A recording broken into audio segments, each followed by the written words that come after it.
Yo, what's up guys? So I am in the middle of a 4.5 hour drive from where I live up to North Florida to Jacksonville because tomorrow morning I'm running the Jacksonville Marathon. So I figured I would just start the camera, and I'm not actually looking at the camera as I'm driving, I'm looking at the road. I just wanted to go over my pre-race stuff with you guys, and we're going to talk about goals, and then eventually when I get to the hotel, this is all going to be fast forwarded for you, but when I get to the hotel, we'll talk about the stuff I'm going to be using and all that fun stuff. But let's talk about goals, because this race was kind of a last minute thing. I only decided about 2 weeks ago that I was going to run this race, the Jacksonville Marathon, after I decided to skip the cross-country marathon, which was 2 weeks ago, because it was so warm. Now, you might remember, I filmed the cross-country marathon a couple of times. I really like that race. It's a trail race with nice rolling hills. It's one of my favorite races of the year. But the morning that it happened, it was about 75 degrees Fahrenheit, so very warm. And I just decided that it wasn't going to be as fun to run that race in the heat, especially because it was late November. Who wants to run a hot race late November?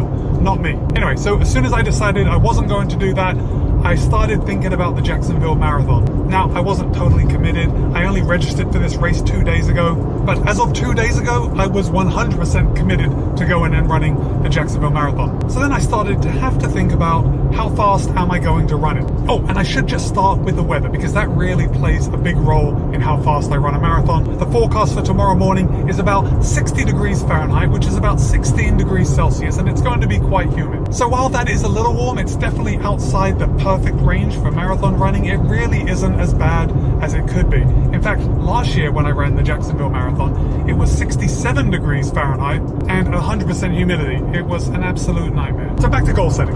I looked at Metathon, and with Metathon, you sign into your Strava account. You give Metathon permission to look at all your Strava data, and then they compile all that, they run their numbers, and they come out with a number. When I do that, Metathon suggests my marathon finish time is going to be 3 hours, 15 minutes, and 17 seconds. Next up, I looked at Stride. Stride is my foot pod. It goes with me on every single run. It knows me pretty well. And Stride suggests that my marathon finish time is going to be 3 hours, 10 minutes, and 51 seconds. But here's the thing, Stride also gives you a 4-minute buffer. So that is plus or minus 4 minutes. So either 3:06:51 or 3:14:51, somewhere in that range. Oh, and when I was putting in the course details to get that number from Stride, I did just put in a totally flat course. The Jacksonville Marathon is a pretty flat course. There are no overpasses, there are definitely no hills, maybe some slight inclines, but it's a flat course. And finally, I looked at my Chorus race predictions. Now, Chorus, a little aggressive. Chorus suggests that I can run a marathon in 3 hours, 2 minutes, and 16 seconds. And especially when we compare that with the other numbers, that seems a little aggressive. I'm not entirely sure that a 3:02:16 based on my current training is possible.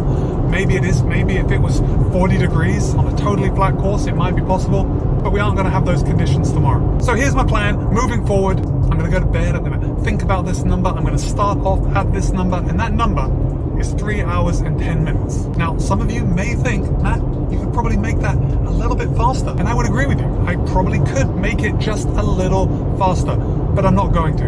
And here's why. I am really going to try to take off at a 3 hour and 10 minute pace, which is a 7:15 minute mile. And what I'd like to do is to run a good race. Perhaps if all things go absolutely fantastic and I don't have GI issues like I did last year, maybe I'll be able to pick it up towards the end of the race. Somehow, I doubt it. I've run a lot of marathons, and I don't think I've ever been able to pick up the pace at like mile 20. It always seems like a nice dream, but it never happens. So if I can hold on and run a 3 hour and 10 minute marathon, I will be extremely happy. Oh, and of course, in the back of my mind, I did run a 3:08:30 at Boston. Now, I don't think I am in as good a shape as I was when I ran Boston, but if I can run any faster than a 3:08:30, that means I can resubmit my time for Boston, and I can get a better number going into the 2023 Boston Marathon. Let's go pick up our race packet.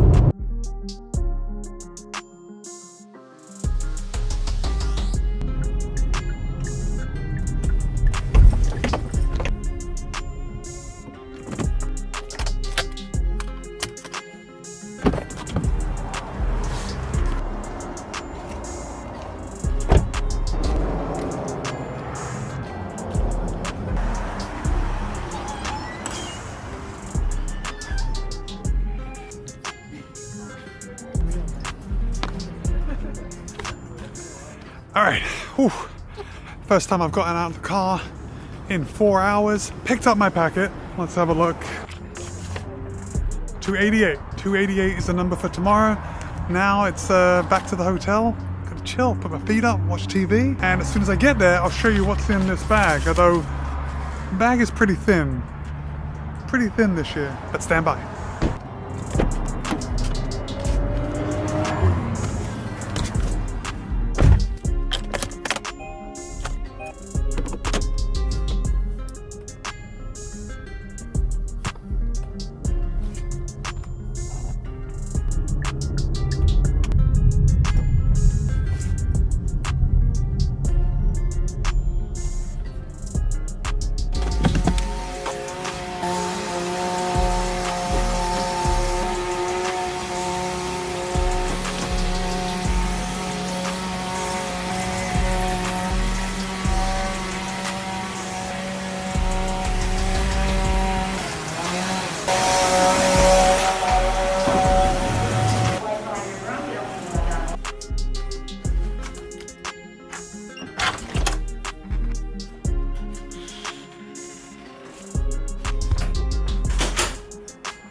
Oh, it's good to be home.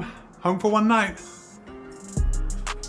Nice little kitchen area and a microwave. I wanted to film the rest of this video immediately when I got in, but it took me a little while to get settled. Then I realized I had brought a new jar of peanut butter, so I had to open that up, sample it, and then sample it again. Guys, if you haven't heard it before, the best thing that goes with peanut butter is a spoon. Let's talk about my race tomorrow. I'll just reach over here and get my fuel, and let's tell you about that first. I'm using Spring Energy Awesome Sauce. Definitely my favorite flavor of Spring Energy gels.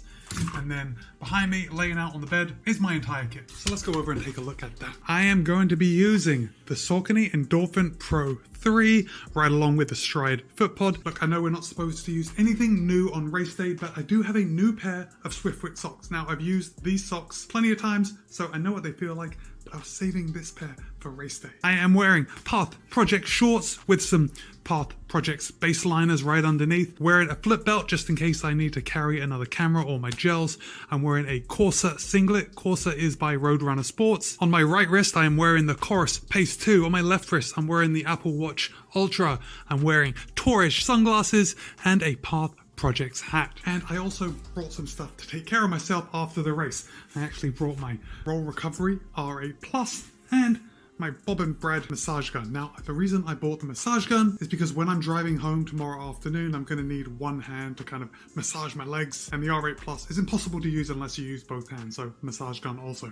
All right, guys, I guess it's almost time for me to have dinner, which is the part of my day that I'm most looking forward to. And if you have made it this far in the video, why don't you let me know you've made it this far by dropping the whoosh emoji. And the whoosh emoji is what you put behind something to make it look like it's moving fast. That will serve double purpose. Not only does it let me know that you have been here till this point in the video, but it's also a little encouragement for me to run as fast as I can tomorrow. And you can probably expect a race day video sometime late next week. All right, my friends, be kind, be happy, race well. I'll see you in a couple of days.